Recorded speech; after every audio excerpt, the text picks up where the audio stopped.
सुंदरपुर गांव में रहने वाली टुनटुनी एक दिन स्कूल से आकर अपनी माँ से कहती है, माँ, कल स्कूल की तरफ से सभी बच्चों को पिकनिक पर ले जा रहे हैं।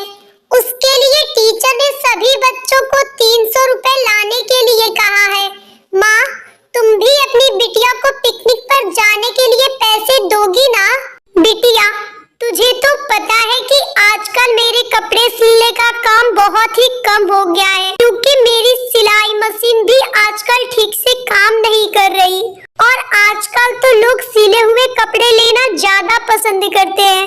ऐसे में हमारी कमाई भी बहुत कम हो गई है। दरअसल टूनी के पास जो सिलाई मशीन थी वो बड़ी पुरानी हो गई थी, क्योंकि वो एक सेकेंड हैंड सिलाई मशीन थी जिससे वो किसी से खरीद कर लाई थी। टुनटुनी बहुत ही समझदार चिड़िया थी। उसने अपनी माँ से कहा, कोई बात नहीं माँ, मैं कल पिकनिक पर नहीं जाऊंगी। मुझे माफ कर दे मेरी बच्ची, मैं कैसी माँ हूँ। अपनी गरीबी के चलते तुझे छोटी छोटी खुशियाँ भी नहीं दे सकती। ये कैसी बात कर रही हो माँ? मेरी खुशी तो तुमसे है। अगर तुम हो मेरे पास तो मेरे कदमों में तो सारी दुनिया की खुशियाँ हैं। टूनी लोगों के कपड़े सिलने का काम करती थी, लेकिन अब तो ज्यादातर लोग मॉल से ही कपड़े खरीदते हैं या फिर ऑनलाइन कपड़े मंगाया करते हैं। इसलिए टूनी को छोटे मोटे काम से ही अपना गुजारा करना पड़ता था, जिससे उसकी कमाई भी बहुत कम हो रही थी। दोनों माँ बेटी कम पैसे में ही जिंदगी की गाड़ी आगे बढ़ा रहे थे। टुनटुनी के स्कूल में उसकी गरीबी का सभी बच्चे बहुत ही मजाक उड़ाया करते थे। टुनटुनी, अगर तेरे पास नई स्कूल बैग खरीदने के पैसे नहीं है तो तुम मुझे बोल। मेरी मम्मी ने नई स्कूल बैग खरीदी है। मैं अपना पुराना स्कूल बैग तेरे लिए लेती आऊंगी। तू कब तक फटी पुरानी बैग लेकर स्कूल आएगी? नहीं, मुझे तुम्हारी पुरानी स्कूल बैग नहीं चाहिए। मेरी मम्मी फटी हुई स्कूल बैग को सिलकर नए जैसा कर देगी।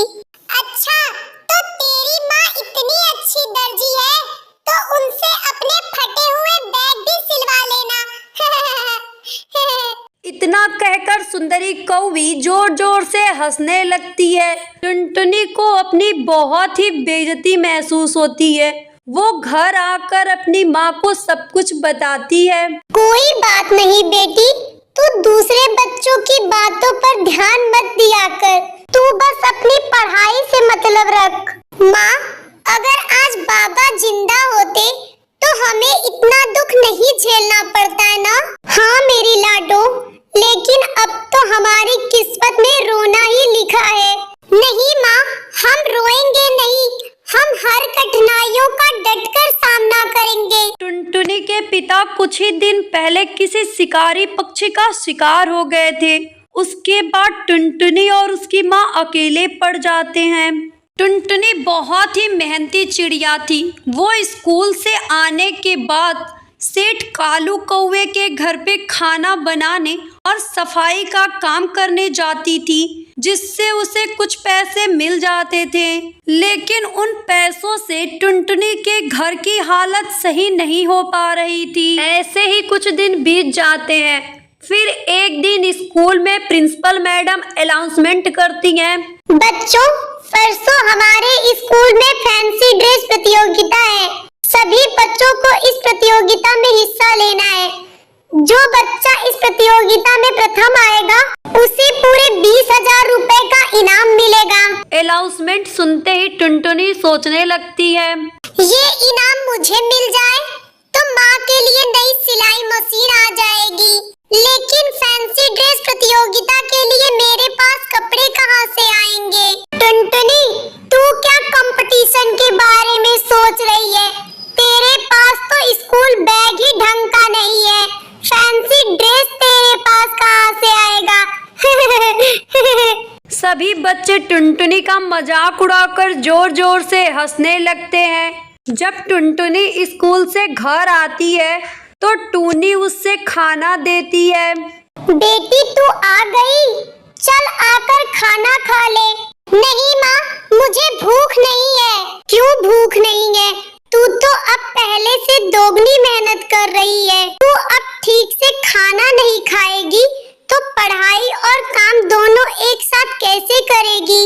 टुनटुनी स्कूल की सारी बात अपनी माँ को बताती है। माँ, मेरे स्कूल में सभी बच्चे मेरा बहुत मजाक उड़ाते हैं। माँ, मेरे स्कूल में कल फैंसी ड्रेस प्रतियोगिता है।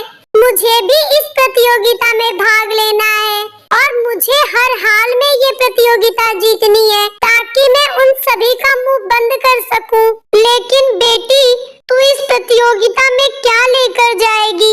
मेरे पास तो इतने पैसे भी नहीं है कि मैं तुझे ड्रेस सिल के दे सकूं। तभी टुनटुनी चिड़िया का ध्यान अपने घर में रखी पुरानी कापियों की तरफ जाता है। वो सभी कापियां भर चुकी थी और एक कोने में रखी हुई थी। माँ, ये कापियाँ किस दिन काम आएंगी?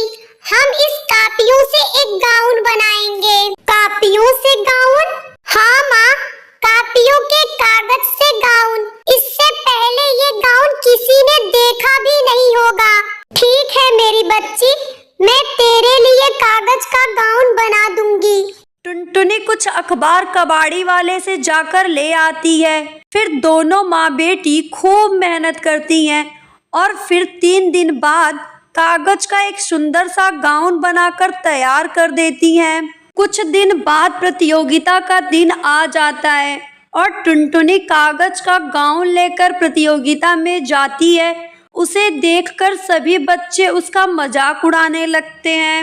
अरे टुनटुनी, ये क्या लेकर आई है? बच के रहियो, कहीं हवा चले और तेरा ये कागज का गाउन उड़ ना जाए। मैंने और मेरी माँ ने इसे बनाने में बहुत मेहनत की है। कागज का गाउन बनाने में बहुत मेहनत लगती है। कुछ ही देर बाद प्रतियोगिता शुरू हो जाती है।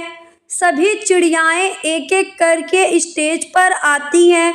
फिर सबसे आखिरी में टुनटुनी चिड़िया अपना कागज का गाउन लेकर आती है। कागज का गाउन सभी जजेस को बहुत पसंद आता है और वो टुनटुनी चिड़िया को विजेता घोषित कर देते हैं और उसे इनाम में एक चमचमाती ट्रॉफी और 20,000 रुपए देते हैं। टुनटुनी इनाम पाकर बहुत ही ज़्यादा खुश होती है। वो उन पैसों से अपने माँ के लिए एक सुंदर सी सिलाई मशीन खरीदती है और एक घर खरीदती है। उसके बाद दोनों माँ बेटी उस घर में खुशी खुशी अपनी ज़िंदगी बिताने लगते हैं।